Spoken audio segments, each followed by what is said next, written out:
Welcome back to part two of the Withering Scorn interview. Now we're going to be talking about the debut album, the recording, and much, much more. So please enjoy, please leave comments, and thanks for watching, metalheads. Be safe. So just before we go and talk about the new act, Shawn, do you ever see anything of your old band members from Eidolon, any of the old bass players or singers? Have I seen them? Yeah. Yeah. I mean, I've seen Adrian many times because we did. We haven't done it since the pandemic, but before the pandemic, we would do some Christmas shows under the banner of a night of metal. So it was basically me, Glenn, and Adrian from Eidolon, and then we had Ripper Owens doing the vocals, and we just did some shows in up Eastern Canada, and just played covers, like all our favorite cover tunes, and we just went, and it was just purely a fun thing. But yeah, it was basically the three guys from Eidolon and Ripper. So that was a lot of fun. We did that 3 years in a row, like right around Christmas, Halloween, in the fall, around that time. Did that 3 years in a row up in Eastern Canada, and then the pandemic hit, and we haven't done it since. So people are probably asking you this question: why didn't you record an album with Tim? With Tim, well, he got the Priest gig, and then we got to Megadeth, and just then as soon as I left Megadeth, I did Act of Defiance, so we went with a completely different singer, Henry, who's great singer, and just never, of course, obviously, I've loved Ripper's voice for years. I mean, but the Winter's Bane record way back in the day before he my name's on the album. yeah. So I think you're the one who told me to get it, if I'm not mistaken.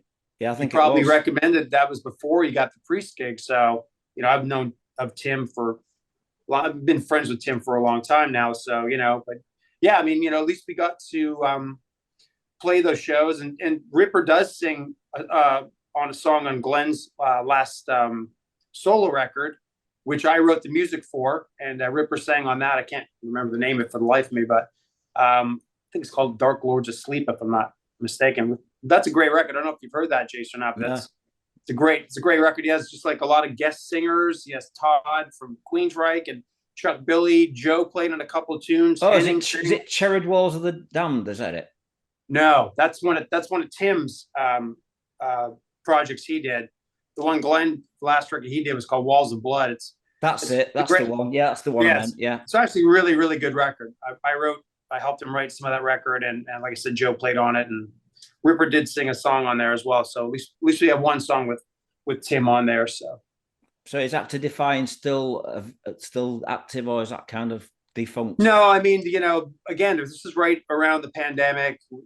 That just kind of wiped everything out, and Chris had just gotten the In Flames gig, which is great. He's a great fit for him, and a good career move for him, and that just kind of stopped everything in its tracks. And we put out two good records, and so again, the pandemic hit, and just that's when I started doing stuff with Glenn and Joe. So everything just kind of worked out. But yeah, that band's no longer as well. Okay then, Joe. So do you see any of the guys on Fate's Warning? I don't see them necessarily much these days, but I communicate with the vast majority of them, either through texts or emails or social media. Me and Jim and Frank are on a text string. We're texting all the time, just goofy stuff, just to keep in touch. I'm in touch with Vic a lot. Vic Arduini, the original guitar player with Jim, he still lives in Connecticut where I live, and he plays in a couple of local bands that my son has actually played with, on the same gig. So I see Vic from time to time at a local club. Same with Steve. Well, I think Steve has some health problems lately, so I haven't seen too much of him. But I keep in contact with most of them. And Mark, I have a phone call at least once a month with Mark Zonder just to say hello and catch up on each other's musical activities. So I'm still in touch with them. Okay, my next question is, we're going to be talking now about Withering Scorn. So is this a band or is it a project? Well, I mean, I guess you could call it either. I mean, what defines a band, really? I mean, we're just four guys who made a record together, and we're going to make more records together. So I would constitute that as a band personally. we're not going on the road for 6 months a year, but that doesn't mean you're not a band, you know. Again, you know, you could. I mean, it's as far as I'm concerned, it's a band. You know, we just happen to be located in different parts of the planet, but we, you know, we wrote the record, you know, together and performed on it together, and you know, again, if something happens that, you know, we talk about this many times, me and Joe, if anything happens in terms of, you know, if Vakken or Bloodstock comes knocking on the door saying, hey, why don't you come over and play a couple of festivals, we would certainly consider it if it's economically feasible to do so. You know, as you know, Jason, there's so many bands that cancel tours going to Europe now because the price of petrol has, you know, doubled, the price of busing and all this stuff post-pandemic now. It's really barbecued the music industry in so many ways, you know, so, but if an opportunity presents itself to us, we would certainly consider it if it's worth doing. So that's a long-winded answer to your question. It's a band. How about that? Yeah, because the only reason I asked you, Shawn, is because a lot of releases on Frontier Records, a lot of projects, and that's why I'm just clarifying if you guys are actually a project or actual band. Yeah, I get it. Yeah, I know. Yeah, I mean, my perspective of it is, you know, we don't do 15 projects. This is the only project that me and Joe, I believe. I don't think Joe's doing anything else either in terms of being a recording artist. So this is kind of where, you know, we're putting all our musical eggs in the Withering Scorn basket, I would say, and our focus is on, you know, promoting this record, and once we start working on the next record, you know, making that as good as it can possibly be. So we put a lot of time and effort into this. So I would constitute it as a band, I would say. Yeah, that's a lot of people. When they do debut albums, I've noticed in the past, they do an amazing debut, and then the second album, they just can't top it. I just hope you guys can, because this album's a killer debut.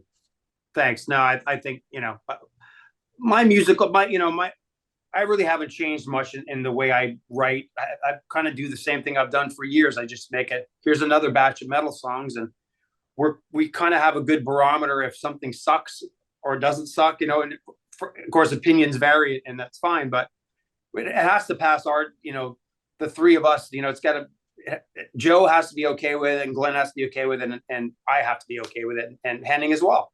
So, you know, we hold our, you know, we have a real high bar that we set because of our history and what we've done in the past, and we don't want this to be some garbage record or band. You know, we worked our ass off to make this record as good as we can. I think we did a pretty damn good job, but this is just the beginning. Right, this new album that you've just released is actually on my cell phone, so when I'm working out at the gym, I can listen to the album. And Nice. Okay, so I'm going to ask you about the name Withering Scorn. Who came up with the name for the band, and what other names did you have?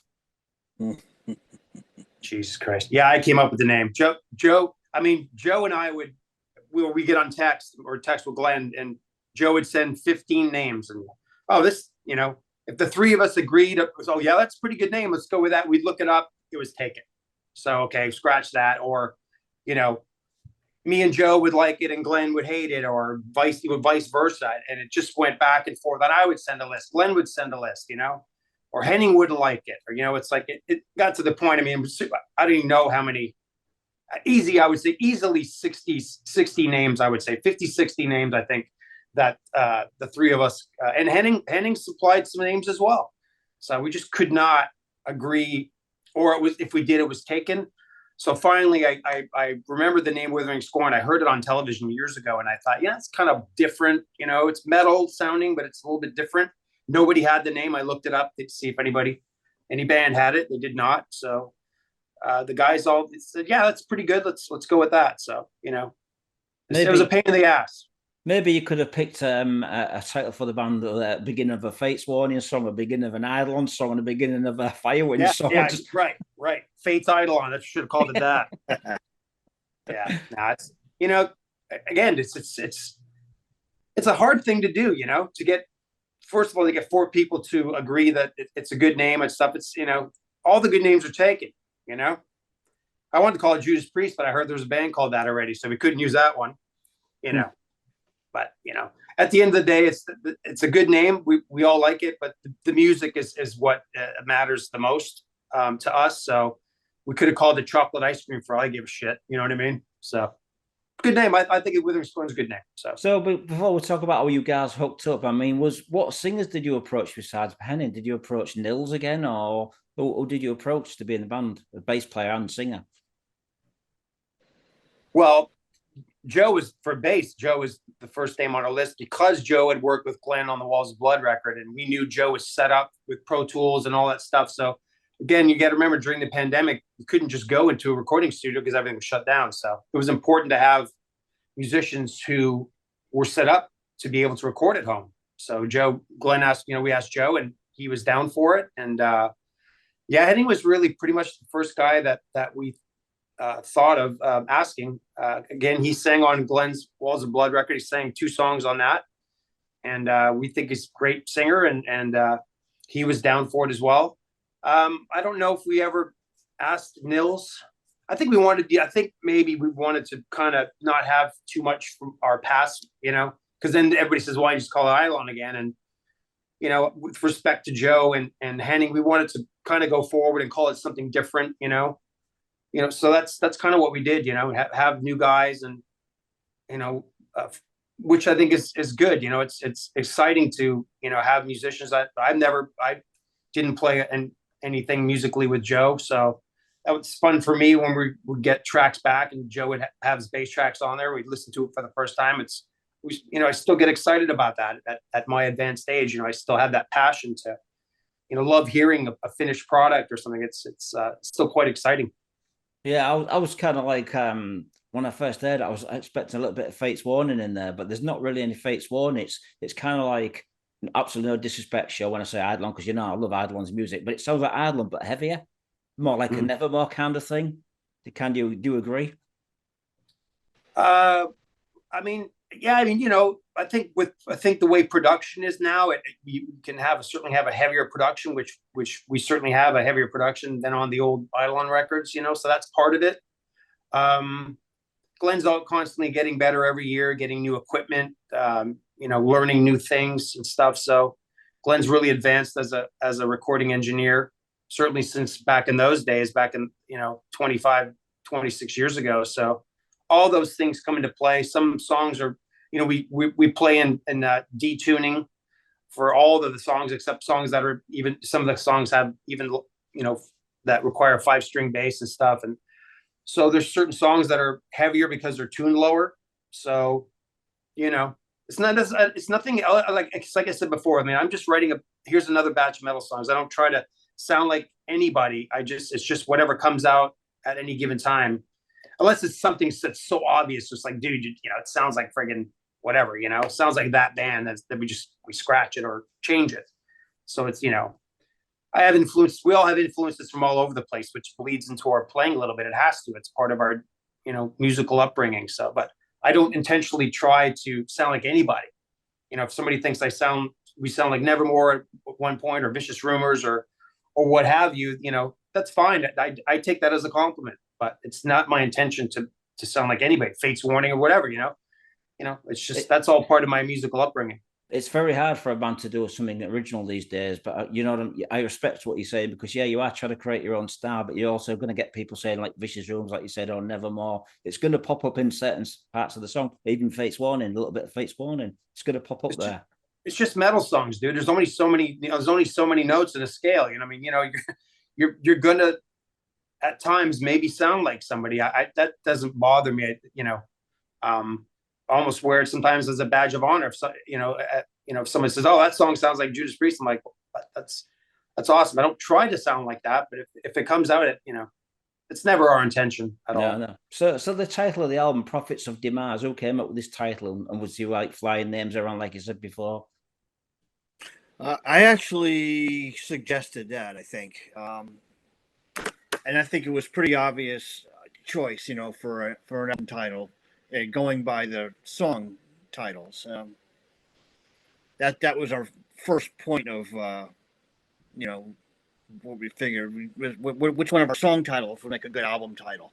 And I thought Prophets of Demise was a really good choice. It lent itself to some really cool artwork and just a cool sounding name, Prophets of Demise. And And it was also, I believe it was my idea to make it the first song on the album too, to really kick off the album, kicking right in the face after that little mellower intro. Yep. So I think it was a pretty obvious choice for the album title myself. So who came up with the artwork for this album? I knew the artist. I didn't know him well, but he was a big Fates Warning fan, Kieran Bagchi. And I follow him on Instagram, and we'd communicate now and then. And I love his artwork. He puts all his artwork on there. And we were talking one day, dude, if you ever need an album cover for any reason, don't forget about me. And then I happened to be looking on his site one day, and I came across the artwork here.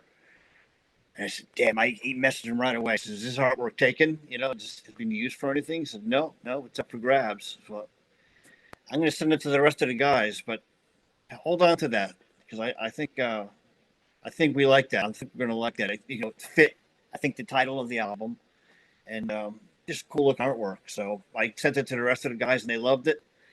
And right away we snagged it and we had him do the logo too. We did a great job on the logo, I think, too.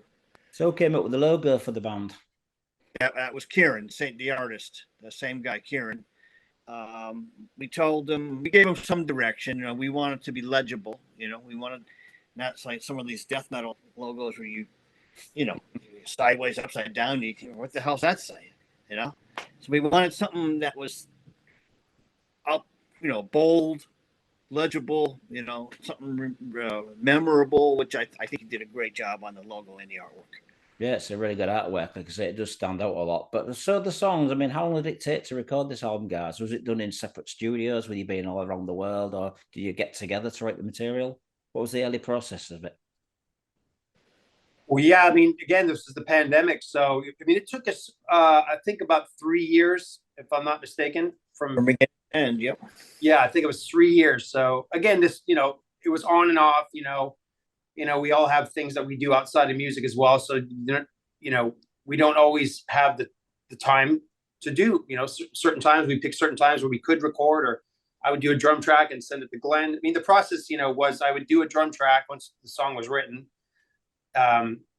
Glenn, get it to Glenn. Glenn would put a guitar on it, send it to Joe, and Joe would put bass on it. And once Joe was working on that, I would often go and start working on lyrics for that song to send to Henning, because once Joe sent it back, we would send it to Henning, say, here's a tune, here's the lyrics. And, we would modify, me and Henning would kind of modify the lyrics, can you make this shorter? Can you change this or whatever? And then, once Henning was doing that, singing, we were off to the next one.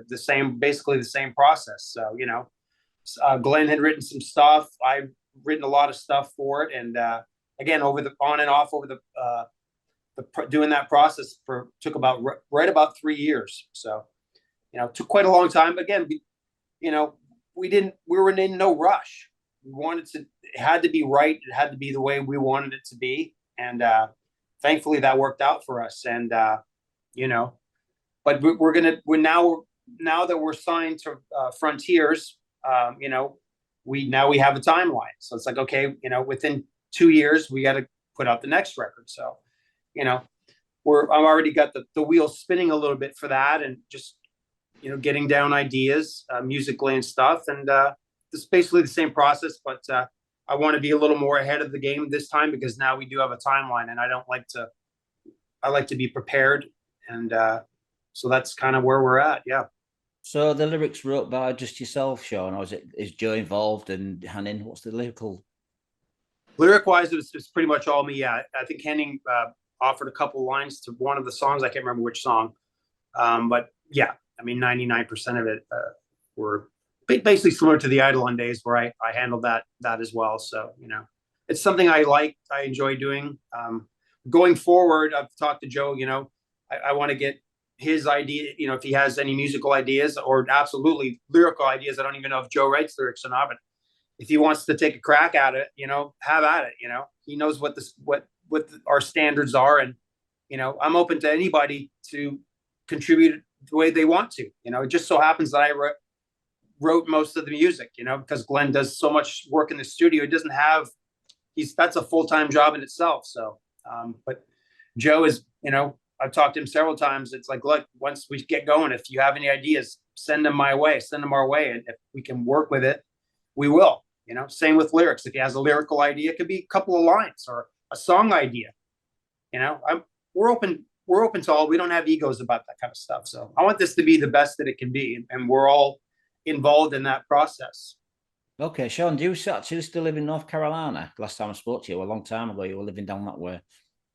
Atlanta, Georgia. Yeah, I've been here for 30 years now. Yeah, same area. You know, I've lived in the same area now for just over 30 years. May of '93, I moved here. So, yep, same area. So the songs on the new album, the debut album, what's your favorites, guys? Which ones are your favorite songs from this new debut album?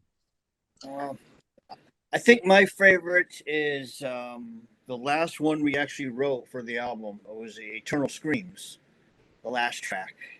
That's the 12-minute ballad.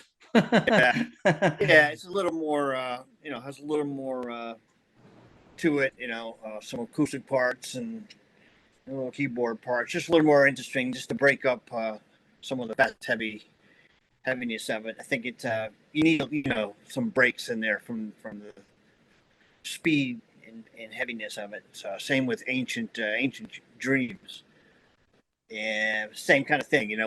We had a lot of fast songs, so when we put the album together, as far as the order of the songs, we were cognizant of that too. A couple fast heavy tunes and slow it down a little bit, and ended off with the Eternal Screams, which is definitely, I would say, my favorite. And I think Shawn's too, if I'm not mistaken. Yeah, those are my two favorites. Yeah, absolutely, dude. If that song is a ballad, that's the heaviest ballad ever. Well, the ballad that song is not a ballad. Ballad at the beginning, but it soon rocks up the ass and kicks the ass at the end. That's what I meant to say. Sorry. No, I'm kidding. It's funny because you're not the only person who said that. I think I read a review where it said like a ballad. I said, man, if that song's a ballad, dude, it doesn't get much heavier than that. That's probably the heaviest ballad ever written. But no, that's definitely,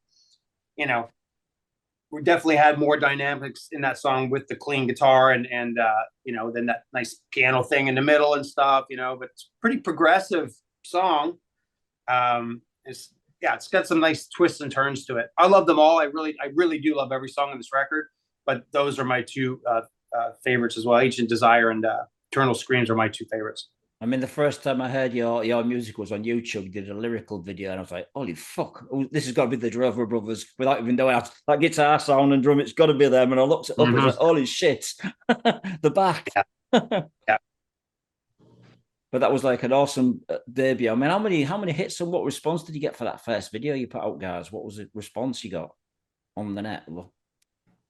I think we put out 3 videos. One, 2 lyric videos, and 1 video where we actually make appearances. I think the first video for Prophets of Demise has like 25,000, and then we did one for what was the second one, Shawn? Dark Reflections. And that somehow, and we're still kind of perplexed, but that thing has gotten over 100,000 hits. 105,000 now. That one really took off. We're not sure how, but we're thankful that it did. And then we did the video where we actually filmed ourselves and stuff, and I think that one has about 25 or 30,000 too, which is great. The album's only been out for a little over a month, and we'll take that any day. Looking forward to the next album for sure. So, how did you hook up with Frontier Records? What other labels did you approach?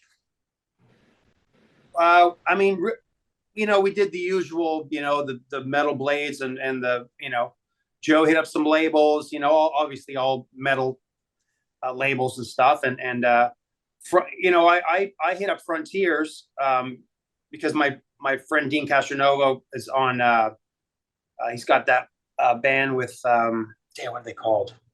I'll think of it in a minute. But he said some good things about the label. So, and again, they're not necessarily a scorching metal label, but they have some metal bands. And so I hit them up and the guys knew all of our history. They even knew the Eidolon stuff. So they got, so right away, the guy was very familiar with our careers and what we had done. So we sent them the record, because the record was done. We didn't have just like 2 songs in demo form. You know, the record was mastered and ready to go.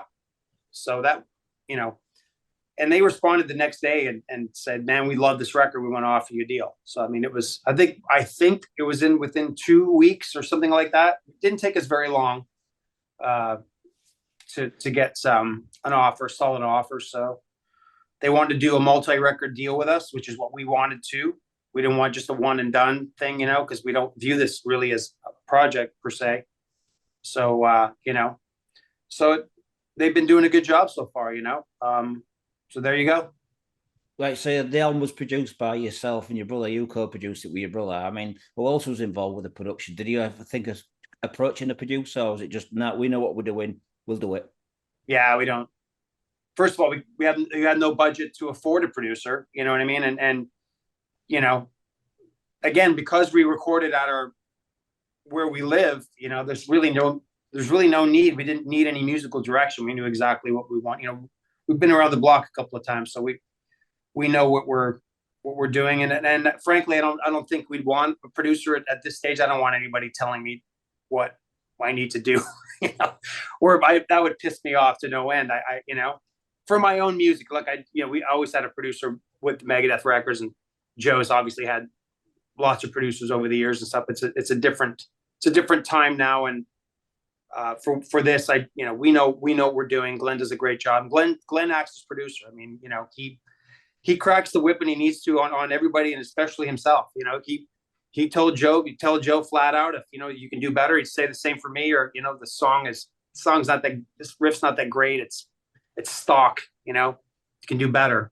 So he was kind of I would say he really was the producer, you know. So, and he's not scared to tell anybody that something's not good enough, or you can do better, or why don't you try this? And, you know, that's, you know, he does a good job, man. He does a great job in everything that he does. So, you know, without Glenn, we're not doing this interview, because he's responsible for all the stuff that I've done, all the Eidolon stuff. It's all from Glenn's recording studio. So he acts as producer. Right then. So my next question is, how many new songs have you got wrote for the next album? Have you got enough material for the next album yet?